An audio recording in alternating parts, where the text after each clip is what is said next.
Olá pessoal, bem-vindo a mais uma aula aqui do nosso curso. E agora nós vamos pegar aquele conteúdo que nós aprendemos sobre o DDD e vamos colocar ele aqui, já criar nossa estrutura de pastas do nosso projeto, já representando a nossa arquitetura, legal? Então eu estou aqui no JetBrains Rider. Se você estiver usando o Windows com Visual Studio, perfeito, tá? Vai seguindo só os passos padrões aí para a criação de uma nova solução. Eu vou fazer aqui, você segue aí o seu passo a passo tradicional, legal? Então, eu vou criar uma nova solution aqui, vou chamar ela de CinePlus, tá?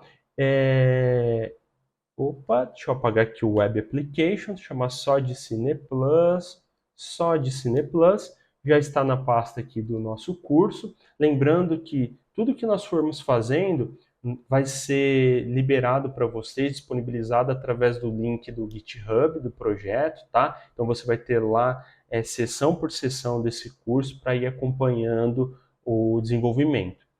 Vou escolher aqui a versão 7 da nossa SDK, vou escolher o tipo Web API e utilizar C Sharp. E vou colocar aqui para criar. Legal?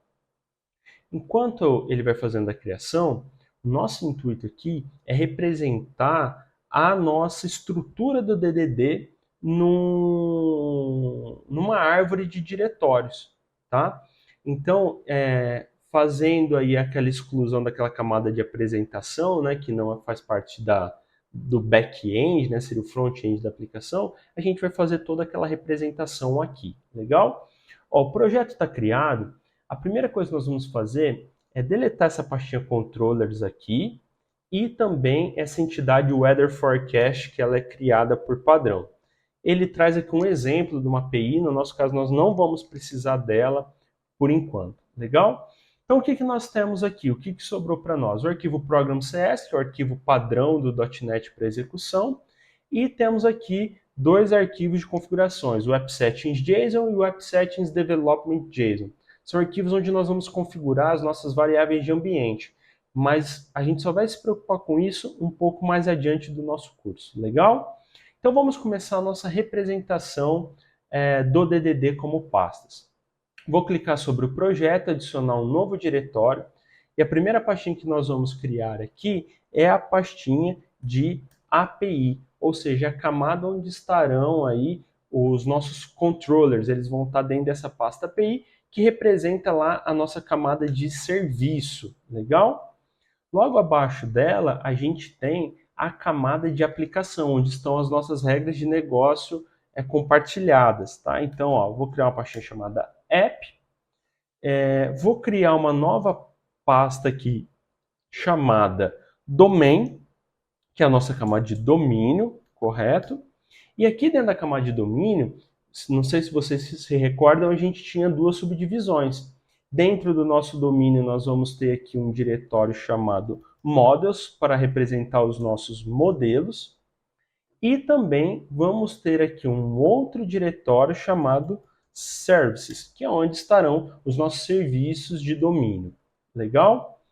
Logo abaixo da nossa camada de domínio, nós vamos ter aqui a nossa camada de infra, e dentro dessa camadinha de infra, nós também temos dois outros diretórios. O primeiro dele é o diretório de repos, nossos repositórios, e o outro aqui são as configs do nosso projeto. Lembrando que aqui, né, dentro de domain e infra, eu criei esses dois subdiretórios, nós vamos ter mais aqui, tá? Mas assim, para representar o DDD, esses são os diretórios aí padrão, legal? E o último diretório que ficou faltando a gente criar é aquele diretório que representa a camada de cross-cutting, aquela que corta todas as camadas da nossa aplicação, onde vai estar as nossas injeções de dependência e aquele conceito de inversão de controles.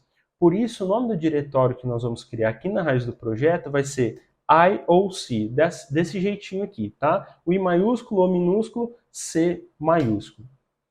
Com isso, a nossa estrutura de pastas ela está pronta e a partir da próxima sessão nós vamos entender melhor, né, Como vai funcionar a nossa aplicação? Acho que você já tem um spoiler aqui pelo nome da solution, né? Ele vai ser ambientado aqui em um cinema, né, onde a gente vai fazer aí a seleção e também a reserva de um assento para assistir determinado filme, tá? Mas você vai saber disso na próxima aula. Espero você, até já!